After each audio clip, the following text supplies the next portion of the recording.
The air was dry, hanging heavy with the kind of silence that only comes before failure. On the roof of an abandoned industrial complex, 3 U.S. Navy SEAL snipers lay prone, scopes glinting faintly under the pale morning light. The wind whipped across the concrete, rattling shell casings and carrying the faint tang of rust and dust. Sergeant Hawkins, his face a map of old battles, adjusted his rangefinder and muttered into his radio. Wind steady at 2 knots. Mirage picking up at 900. Keep it tight. Rivera, calm as ever, adjusted his bipod.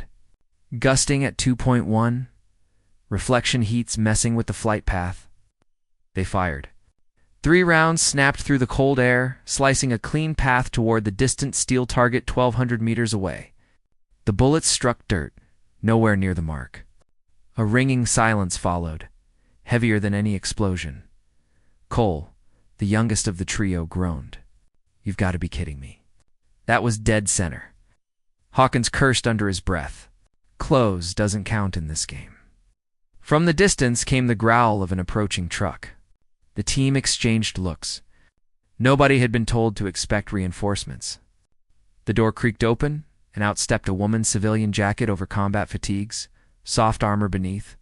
Her presence was quiet but sharp, like a blade left in the sun.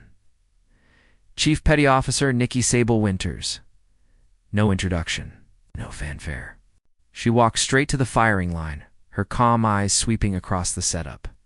The team went still. Hawkins frowned. "Ma'am, this range is hot." "You can't be, I know," she interrupted softly.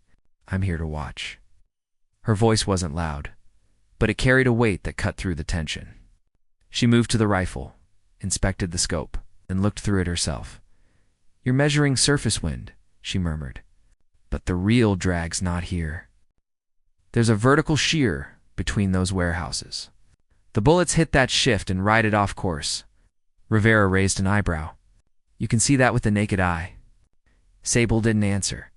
She simply adjusted the rifle a fraction to the right, 1/2 mil up, took the shot. The steel plate clanged, echoing across the empty field.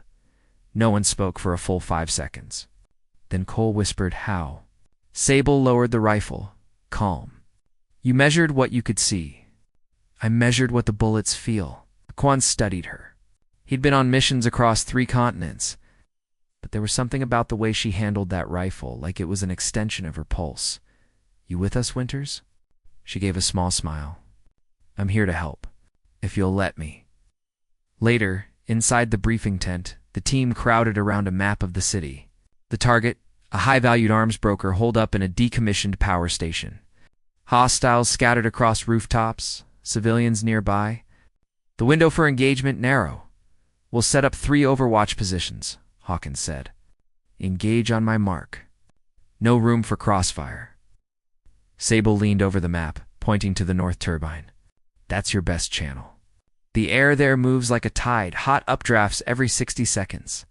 Time your shots during the lull, or you'll miss by a full body length." Rivera looked skeptical.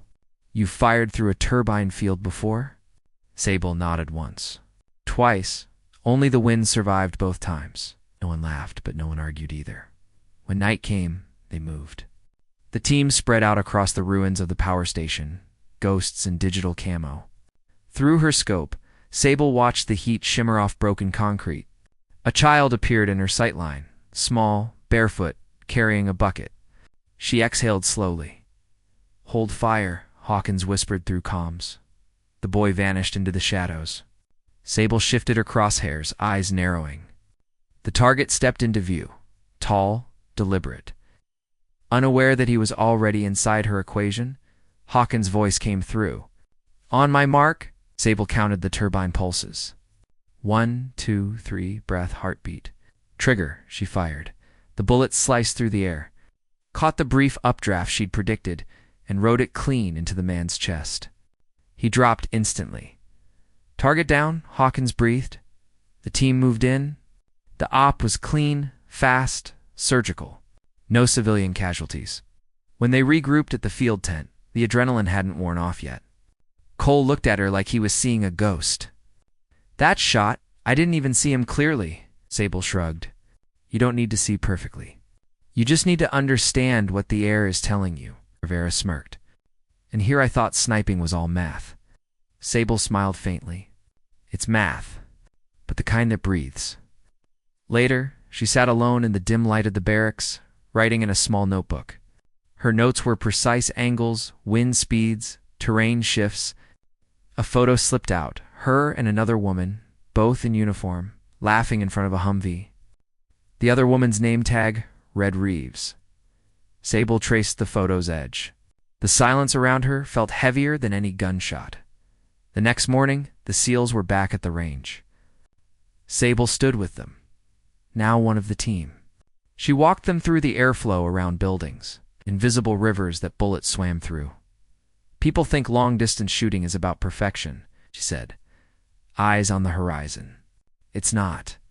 It's about forgiveness. The wind makes mistakes. You just have to learn how to correct them. Private Jones, the youngest, asked quietly, "You ever miss, ma'am?" Sable smiled.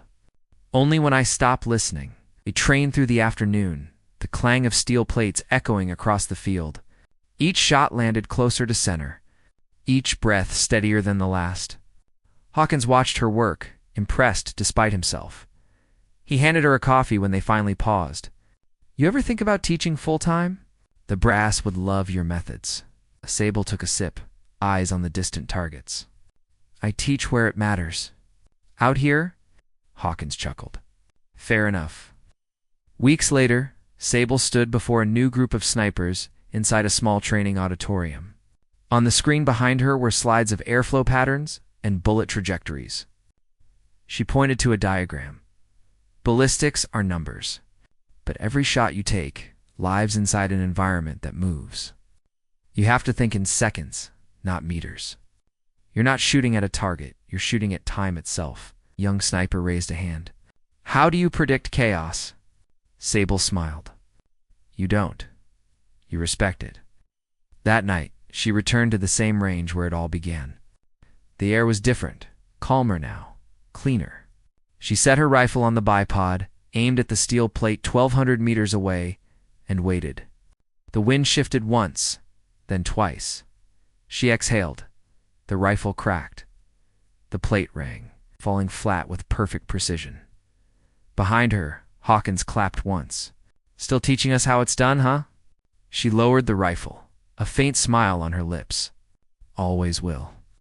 The wind whispered across the open range, carrying the echo of her shot long after the sound faded. For those who watched that day, it wasn't just about hitting a target. It was about understanding the invisible, the way life, like the wind, could never be controlled, only respected. Because when the best of the best couldn't hit the target, she showed them how this was soldier's legacy.